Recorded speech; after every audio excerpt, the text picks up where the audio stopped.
अगर मैं तुमसे कहूं कि राजस्थान के एक प्राचीन किले में आज भी रात के 12 बजे जलने की बदबू आती है और अंधेरे में एक औरत की हल्की सी हंसी सुनाई देती है, तो शायद तुम इसे बस एक कहानी समझोगे।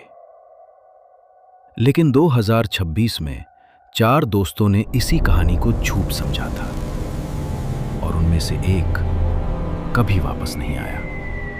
बहुत सालों पहले उस राजस्थानी इलाके में एक शक्तिशाली राजा राज करता था, राजा वीरेंद्र।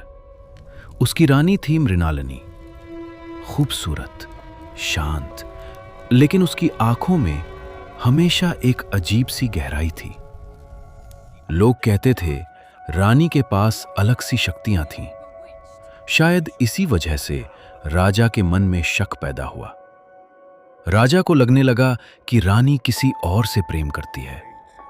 शक धीरे धीरे जुनून बन गया और जुनून ने उससे अंधा कर दिया। एक रात पूरे दरबार के सामने राजा ने रानी को किले के आंगन में जिंदा जलाने का हुक्म दे दिया। आग की लपटें आसमान तक उड़ रही थी। लोग चीख रहे थे, लेकिन रानी चुप थी। उसका चेहरा आग में जल रहा था, लेकिन उसकी आंखें सिर्फ राजा पर टिकी हुई थीं। और जब उसकी सांसें टूटने लगी, तब उसने धीरे से कहा, मेरी कहानी यहीं खत्म नहीं होगी, मैं लौटूंगी। उस रात के बाद किला कभी पहले जैसा नहीं रहा। दीवारों से जलने की स्मेल आती, रात को किसी औरत की रोटी हुई आवाज सुनाई देती, आंगन की मिट्टी पर अजीब से जले हुए निशान रहते जो बारिश में भी नहीं मिटते थे। आखिरकार किला बंद कर दिया गया। लोगों ने उसे श्रापित कह दिया। सालों बाद 2026 में आरव, कबीर, मेहुल और राघव ने डिसाइड किया कि वो इस किले में रात गुजारेंगे। उनका एक हॉरर एडवेंचर चैनल था। उन्हें लगा ये बस एक परफेक्ट कंटेंट होगा। रात के करीब 12 बजे वो किले के अंदर थे। हंसी मजाक चल रहा था। कबीर ने मजाक में कहा कि अगर कोई भूत है तो सामने आ जाए। उसी वक्त हवा अचानक ठंडी हो गई, इतनी ठंडी कि उनकी सांसें दिखने लगी और एक अजीब सी जलने की बदबू हवा में घुल गई। मेहुल ने धीरे से कहा, ये स्मेल तुम लोग महसूस कर रहे हो? सब चुप हो गए। अचानक उनके कैमरा की स्क्रीन फ्लिकर करने लगी। स्टैटिक।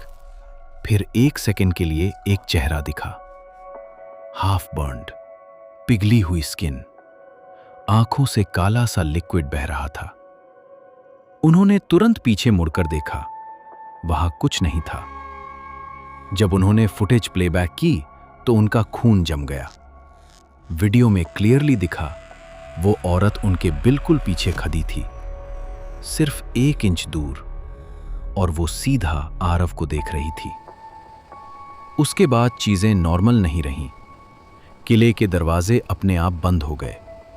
हवा भारी हो गई। दीवारों पर जैसे जलने के फ्रेश निशान उभरने लगे। राघव को एक पुराना शीशा मिला। वो सब उसके सामने खड़े हो गए। रिफ्लेक्शन में उन्हें 4 लोग दिखने चाहिए थे, लेकिन वहां 5 थे। 5वां वही रानी थी, आरव के बिल्कुल पीछे। आरव अचानक चुप हो गया। उसकी सांसें धीमी हो गई, उसकी आवाज बदल गई।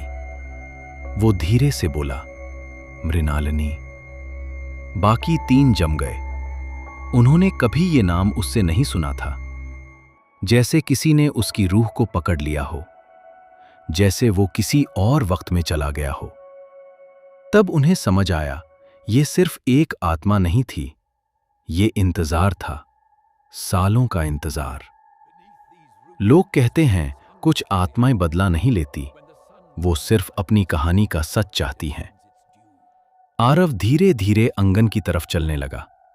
बाकी 3 उसे रोक नहीं पा रहे थे, जैसे उनके पैर जमीन से चिपक गए हो।